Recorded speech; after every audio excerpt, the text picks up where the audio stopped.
আসসালামু আলাইকুম ওয়া রাহমাতুল্লাহি ওয়া বারাকাতুহু। হিন্দু ভাই বোনদের প্রতি আদাব।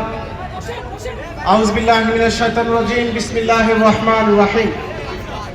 আলহামদুলিল্লাহি রাব্বিল আলামিন ওয়াসসালাতু ওয়াসসালামু আলা রাসূলিহিল কারীম ওয়া আলা আলিহি ওয়া আসহাবিহি আজমাইন ওয়াল আকিবাতু লিল মুত্তাকিন। বাংলাদেশের লাখো তরুণের রক্তের বিনিময়ে অর্জিত দীর্ঘ 16 বছরের ফাঁসিবাদের পতনের প্রথম বর্ষপূর্তি উপলক্ষে আজকের এই গুণমিছিল পূর্ব সমাবেশের সংগ্রামী সভাপতি, সম্মানিত উপজেলা আমির, উপস্থিত আমাদের আজকের আয়োজনের সম্মানিত প্রধান অতিথি, সম্মানিত জেলা আমির, সম্মানিত জেলা নেতৃবৃন্দ, দুপচাচিয়া উপজেলা নেতৃবৃন্দ, সাংবাদিক বন্ধুগণ, আইন শৃঙ্খলা নিয়োজিত আইন শৃঙ্খলাকারী বাহিনীর সদস্যবৃন্দ, বিভিন্ন ইউনিয়ন পৌরসভা থেকে আগত তৌহিদি সংগ্রামী দুপচাচিয়াবাসী, সম্মানিত বন্ধুগণ, কেমন আছেন আপনারা? আপনাদের সবাইকে আজকের এই বিকালে দুপচাচিয়া উপজেলা জামাতের পক্ষ থেকে সাদর সম্ভাষণ। সংগ্রামী ভাইরা, আপনারা জানেন আজকের এই সমাবেশে আমরা উপস্থিত হতে পারতাম না যদি 5 আগস্টের আজকের এই দিন সংগঠিত না হতো। দীর্ঘ 16 বছরে আমাদের মুখে কষ্টে মেরে দেওয়া হয়েছিল, আমাদের হাত পা বেঁধে সমুদ্রে ফেলে দেওয়া হয়েছিল, আমাদের রক্তকে বাংলালিং দামে বিক্রি করা হতো, আমাদেরকে গুলি করার আইনত একটা বৈধ অধিকার তৈরি করেছিল আইন শৃঙ্খলাকারী বাহিনী। আমরা বাংলাদেশের থার্ড ক্লাস নাগরিকে পরিণত হয়েছিলাম। আমাদের কোনো মানবাধিকার ছিল না, আমাদের জন্য কোনো আইন ছিল না। ক্রসফায়ারে আমাদেরকে হত্যা করা, আমাদেরকে রিমান্ডে নির্মম নির্যাতন করা, আমাদের বুকে গুলি চালানোকে বৈধ অধিকার মনে করত ফাঁসিবাদী ভূতেরা।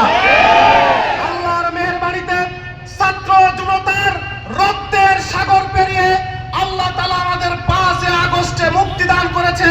আমি আজকের এই দিনে দুপচাচিয়া উপজেলা জামাতের এই সমাবেশ থেকে গভীর শ্রদ্ধার সাথে স্মরণ করছি শহীদ মনির ভাইকে, শ্রদ্ধার সাথে স্মরণ করছি শহীদ আবু রায়হান রাহিমকে, যাদের রক্তের সাগরে দাঁড়িয়ে, যাদের রক্তের বিনিময়ে আজকের সমাবেশ অনুষ্ঠিত হচ্ছে। আমি স্মরণ করছি অসংখ্য আহত পঙ্গুত্ব বরণকারী ভাইদের, আল্লাহ তাদেরকে দ্রুত শিফায়ে কামেলা দান করুন।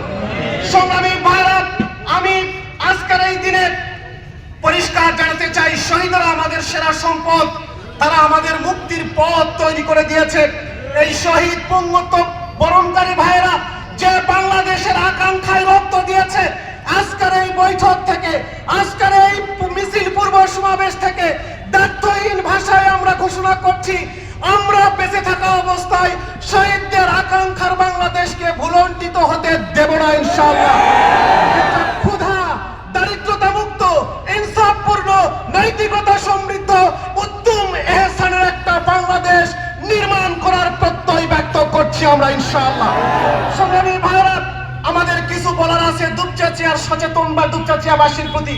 ভাইরা আমার, জামাতের পরীক্ষা আপনারা নিয়েছেন, জামাত পরীক্ষায় উত্তীর্ণ হয়েছে, রক্তের সাগর পেরিয়ে, শাহাদাত খুনকে পেরিয়ে, দীর্ঘ 16 বছর ফাঁসিবাদের জাতাকলে পিষ্ট হয়ে আজকের এই সমাবেশ তৈরি করেছে। আমি জানতে চাই, জামাত পরীক্ষায় 5টা ফেল করেছে। জামাত রাজপথে ছিল না? জামাত মানুষের মুক্তি লড়াই করেছিল, করে নাই? জামাত নেতৃবৃন্দ কারাগারে গেছে না, যায় নাই? জামাত ঘরে বসেছিল না, রাস্তায় ছিল? আমরা জানি আপনারা আলুর বাড়িতে ঘুমিয়েছেন, বাঁশের ঝোপে ঘুমিয়েছেন, রক্ত দিয়েছেন, রিমান্ডে গিয়েছেন।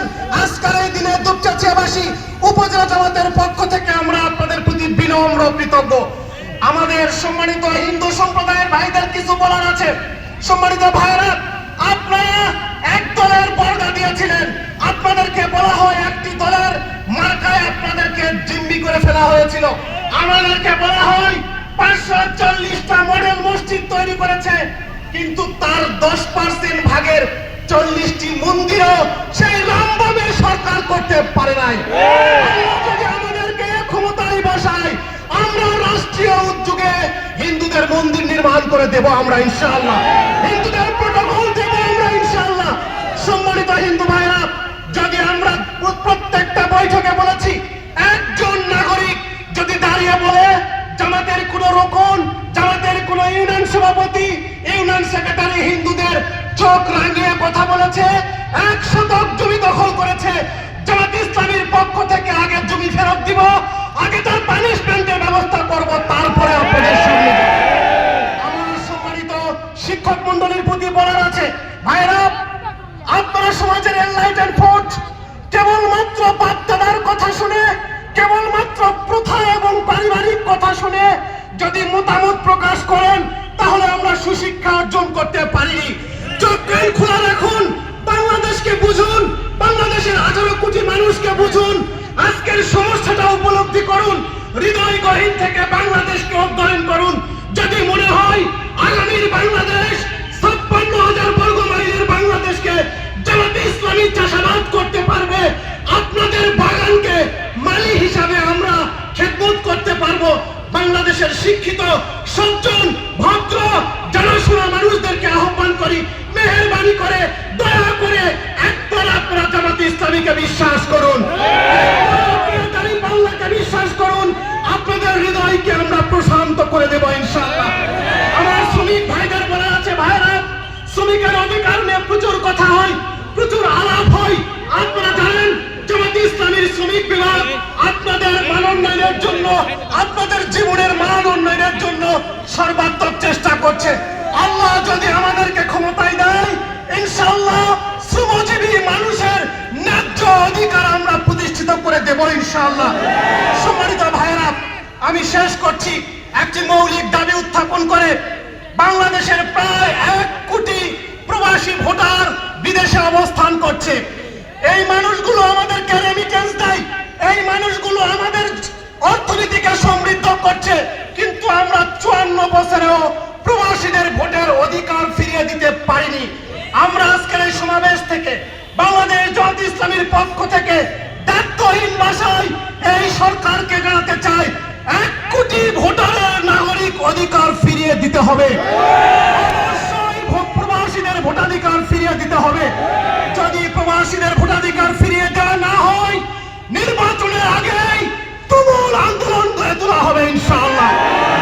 আমি আপনাদের কাছে নতুন বাংলাদেশে সম্মানিত দুপচাচিয়াবাসী, আপনারা কি বিশ্বাস করেন জামাত এই দেশ পরিচালনা করতে পারবে? বিশ্বাস করেন আপনারা?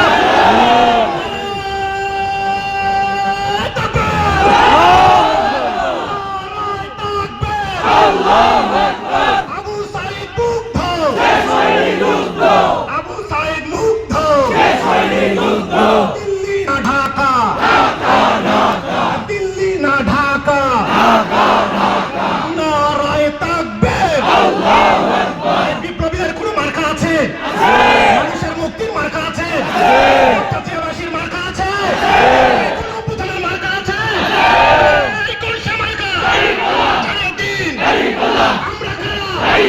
দুপচাচিয়া, আলোরা, শহরে, গ্রামে, মায়েদের, শ্রমিকদের, সকল মানুষের